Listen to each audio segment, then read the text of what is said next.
వరంగల్ నగరంలో మధ్యప్రదేశ్ దొంగలు హల్చల్ చేస్తున్నారు. సాయంత్రం వేళల్లో రెక్కీ చేస్తూ అర్ధరాత్రి కాగానే చోరీలకు పాల్పడుతూ అందిన కాడికి దోచుకెళ్తున్నారు. ఒకవేళ ఎవరైనా అడ్డుపడితే కత్తులు రాళ్లతో దాడి చేస్తూ చోరీ చేసిన వెంటనే చాలా తెలివిగా జంప్ అవుతున్నారు.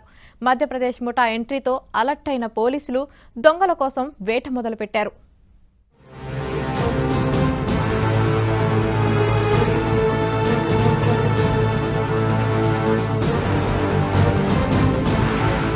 వరంగల్ కమిషనరేట్ లో అంతర్రాష్ట్ర దొంగలు చొరబడ్డారు. పోలీసుల నిఘా తక్కువగా ఉండే ప్రాంతాల్లోని తాళం వేసి ఉన్న ఇళ్లు, అపార్ట్మెంట్లలోకి అర్ధరాత్రి వేళల్లో గుట్టుగా ఎంటర్ అయి దోచుకెడుతున్నారు.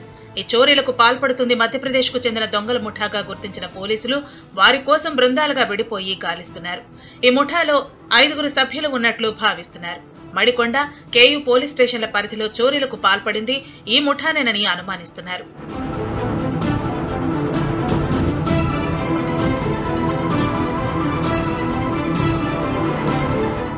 మధ్యప్రదేశ్ ముఠా సభ్యులు రైలు లేదా బస్సు మార్గంలో నగరానికి చేరుకుంటారు. సాయంత్రం వరకు రైల్వే, బస్టాండ్ పరిసర ప్రాంతాల్లో సంచరిస్తూ ఉంటారు. ముఠాలోని ఓ సభ్యుడు కాలనీల్లో తిరుగుతూ తాళం వేసి ఉన్న ఇళ్లను ఎంపిక చేస్తాడు. ఎక్కువగా నగర శివారు ప్రాంతాలపై దృష్టి పెడతారు. రాత్రి 1 గంట దాటిన తర్వాత ఇతర సభ్యులతో కలిసి ఆ ఇళ్లల్లో చోరీలు చేస్తారు. అందిన కాడికి దోచుకుంటారు.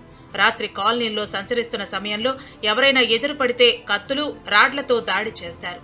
పోలీసుల వాహనం శబ్దం వినిపిస్తే విడివిడిగా పారిపోతారు. వాహనం వెళ్లిన తర్వాత తిరిగి కలుస్తారు. చోరీ చేసిన తర్వాత కూడా ఆగకుండా లారీ, బస్సు, రైలు ఏదున్నా అందులో ఎక్కి జిల్లాను దాటుతారు. అక్కడి నుంచి నేరుగా మధ్యప్రదేశ్ కు చేరుకుంటారు. చోరీ చేసిన సొమ్మును అక్కడే విక్రయిస్తారు. గతంలో 20 నుంచి 25 చోరీలు చేసినట్లు పోలీసులు గుర్తించారు. మరోసారి వరంగల్ కు రావడంతో స్థానికులు భయాందోళనకు గురవుతున్నారు.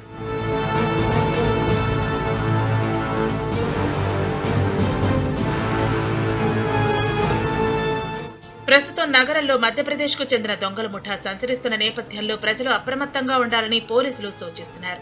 విలువైన వస్తువులు, బంగారు నగలు బ్యాంకు లాకర్లలో పెట్టుకోవాలని, ఇంటికి తాళం వేసి వేరే ప్రాంతానికి వెళ్లాల్సి వస్తే స్థానిక పోలీసులకు సమాచారం ఇవ్వాలని చెబుతున్నారు.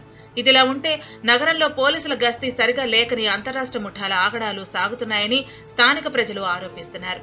ప్రజలకు రక్షణ కల్పించేలా ప్రతిరోజు పెట్రోలింగ్ నిర్వహించాల్సిన పోలీసు అధికారులు పొలిటికల్ లీడర్ల చుట్టూ తిరుగుతున్నారని, కనీసం గస్తీ నిర్వహిస్తున్న దాఖలాలు కనిపించడం లేదని వాపోతున్నారు.